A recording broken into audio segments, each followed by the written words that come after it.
I'm Natalie. I'm the digital marketing lead at Born Free. So I look after everything related to our website, our email marketing, our social media, and our engaging networks pages. So the case study I'm presenting today is about how we combined advocacy and fundraising for maximum impact.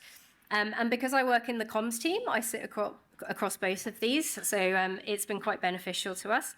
And one thing I just wanted to mention was that there's been some amazing case studies from charities who work with agencies on their engaging networks pages. We unfortunately don't have the budget for that. So everything that we do is what you can get just out the box from engaging networks with a little or a lot of help from Corinne. Thank you, Corinne. So what I'm going to cover today is how we united donors, activists, and also new supporters by combining fundraising and advocacy. How we leveraged segmentation of our email database for precise messaging, and then how we boosted momentum of the campaign through daisy chaining. So if you don't know Born Free, we're an international wildlife charity rescuing and protecting wild animals from exploitation and conserving threatened species and their natural habitats for generations to come. We were founded in 1984 by Dame Virginia McKenna, Bill Travers, MBE, and Will Travers, OBE. And from the very beginning, we've opposed the exploitation of wild animals in captivity and fought to keep them in the wild where they belong. This particular campaign, the aim of the campaign is to end the exploitation of big cats in zoos. So we oppose all animals being kept in captivity, but big cats are particularly unsuited. So when I say big cats, I mean lions, tigers, leopards, snow leopards, jaguars, and pumas.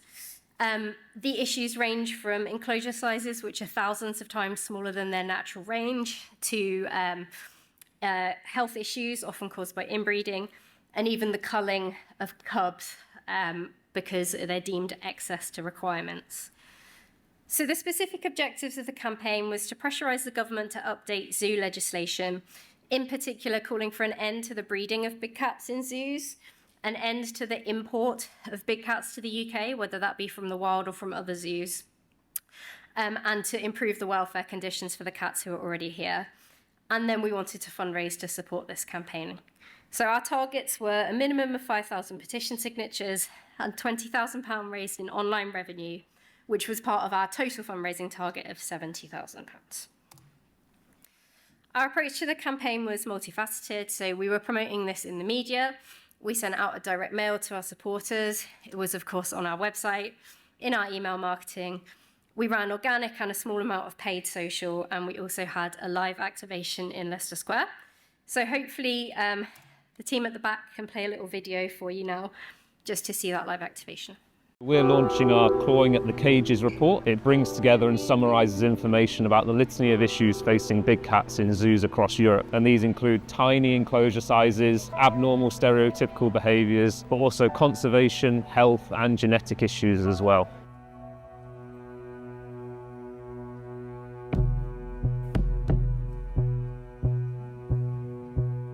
It doesn't feel great standing in a cage, and obviously, I'm a free woman, I can walk around, I can do exactly what I want. The Raw Free campaign is incredibly important. I still can't believe in this day and age, with the empathy that we have, the causes that we have, that we're still seeing caged big cats. It's nuts. I hate zoos. I think they're completely wrong. Any animal in captivity, I disagree with. Zoos talk about conservation. I don't believe it's about conservation because I don't see any of those big cats born into captivity released into the wild. For me, it's all about breeding animals or bringing animals to zoos for human entertainment, and I don't think that's right. It's got to stop. So we're calling on the UK public to join us in calling for a Raw Free UK, and by doing so we're calling on the UK government to phase out the keeping of big cats in zoos and ending the breeding and importation of big cats.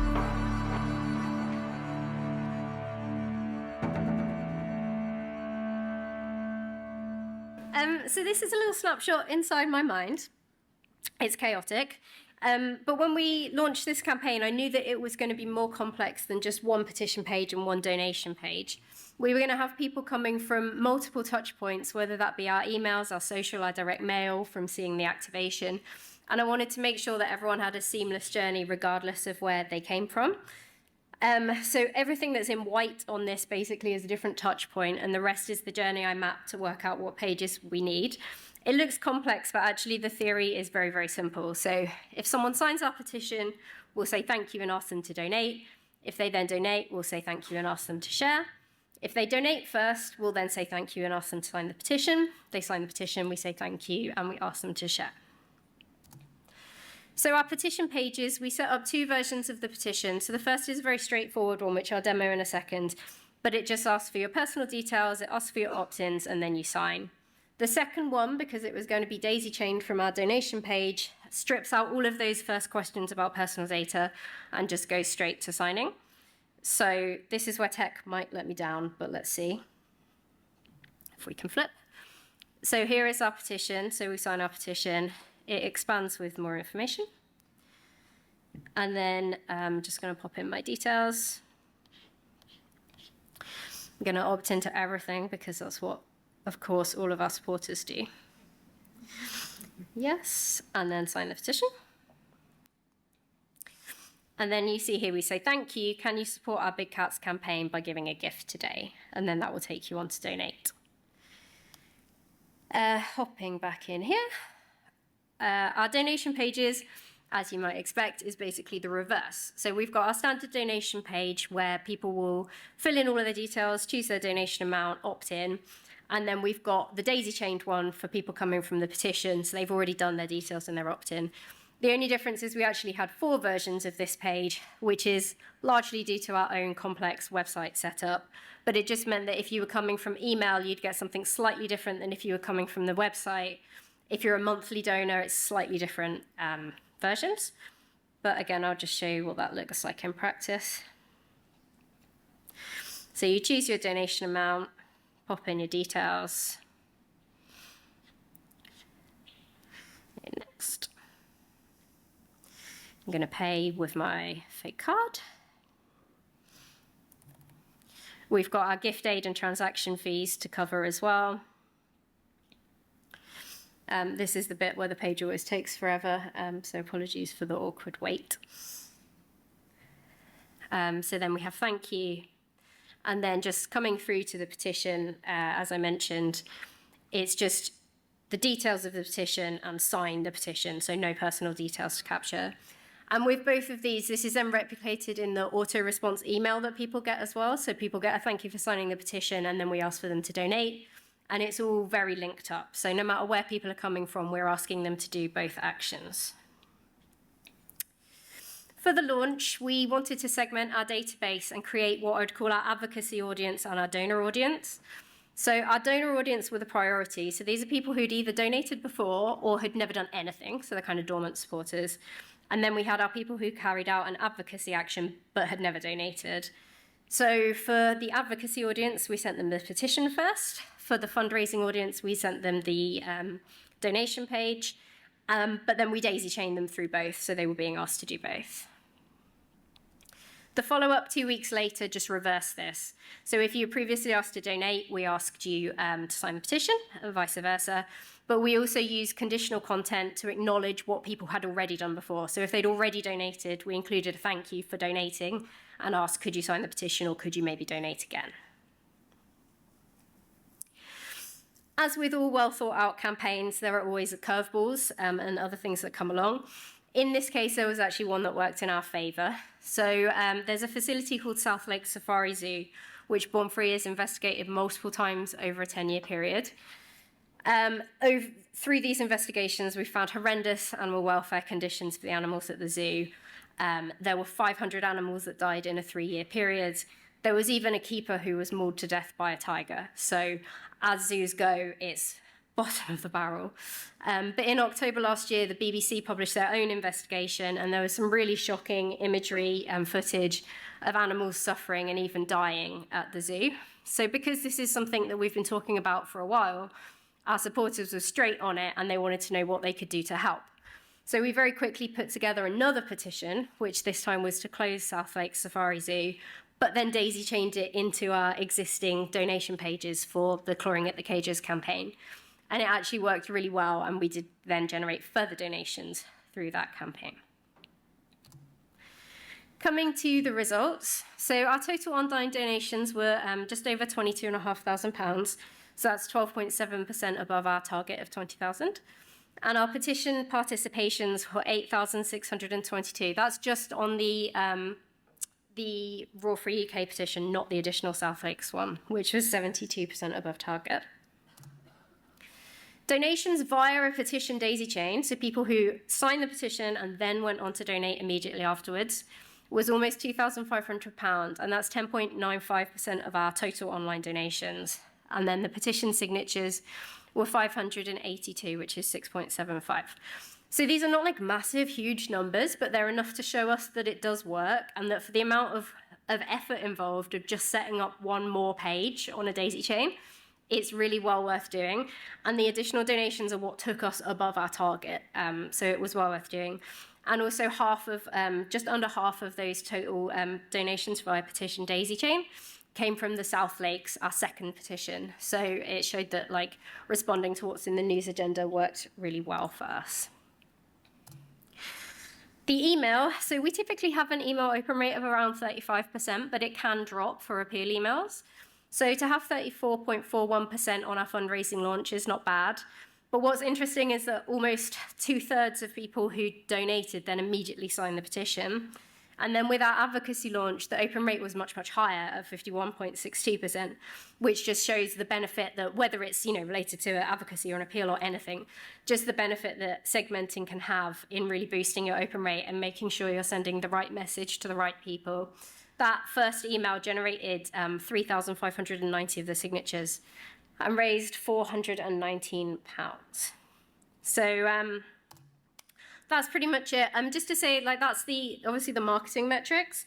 The campaign is ongoing, and what we have seen is that there is starting to be a shift in public opinion. There's been a recent YouGov survey which found 51% of people saying that they didn't think big cats should be kept in zoos. So although there haven't been governmental policy changes yet, public opinion is hopefully on our side and is going to help with that. Thank you.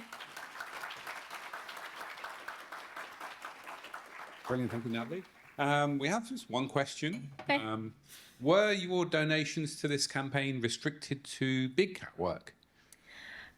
No, so most of our fundraising is not restricted. So we usually include a little line just to say that it will be going to where it's needed most. So that is clear in the ask. Okay. Any other live questions from the audience? Okay.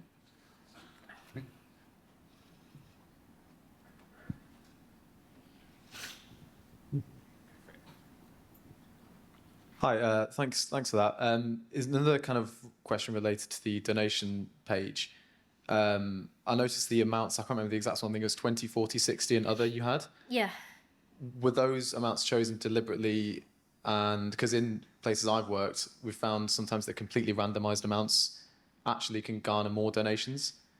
So why was the kind of whole round 20, 40, 60 chosen? So they actually matched up with what we had in our direct mail. So the prompts were set for that first by our fundraising team, and then we matched them online.